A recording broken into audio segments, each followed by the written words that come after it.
Selamat pagi anak-anak. Senang sekali kita bertemu dalam pembelajaran tema 4, subtema 1, PB6 untuk kelas 6. Adapun tujuan pembelajaran kita, yang pertama, kalian mampu menyajikan informasi penting dari teks eksplanasi. Yang kedua, kalian mampu menceritakan pentingnya menghargai atas keberagaman ekonomi. Mari anak-anakku, kita mengikuti pembelajaran pagi ini. Di era globalisasi sekarang ini tentunya kita sering menyaksikan olahraga bela diri silat ditayangkan dalam acara-acara televisi. Namun terkadang listrik di rumah tiba-tiba mati atau yang biasa kita kenal dengan mati lampu. Bagaimana hal tersebut bisa terjadi? Amati gambar berikut ini dengan teliti. Kemudian kalian nanti bisa membaca teks eksplanasi di bawahnya.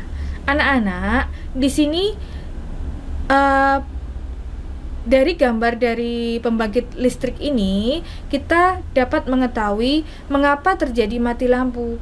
Karena mungkin jaringan transmisinya ada gangguan, seperti petir, pepohonan yang tumbang, pekerjaan sumber lain yang berada di jalan raya, kemudian penggalian yang dapat mengganggu jaringan listrik. Kemudian mungkin juga ada binatang, burung yang mengganggu pada jaringan listrik. Nah, ini adalah faktor-faktor luar yang mengganggu kenapa mati lampu. Di sini Ibu memiliki bacaan teks eksplanasi, kalian dapat membacanya lebih lanjut. Kemudian kita dapat mengetahui tentang bacaan tersebut dengan menjawab pertanyaan-pertanyaan yang ada, yaitu yang pertama, apa topik gagasan utama pada bacaan di atas, yaitu bahwa faktor penyebab mati lampu. Kemudian apa saja penyebab terputusnya aliran listrik dari stasiun pembangkit hingga ke rumah?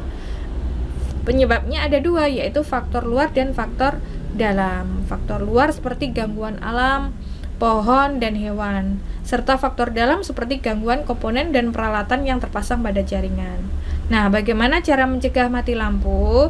Caranya, masyarakat hendaknya mencegah faktor luar seperti memotong sendiri atau melapor ke PLN jika menemukan pohon yang berisiko mengganggu jaringan listrik, tidak menyadap atau mencuri jaringan listrik, tidak merusak jaringan listrik dengan sengaja, melarang anak bermain layang-layang di dekat jaringan listrik.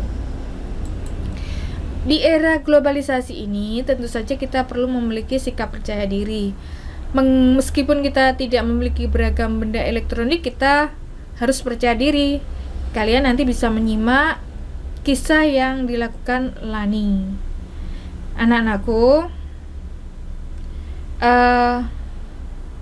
di sini kita dapat mengetahui bahwa tentang karakter Lani dan Benny.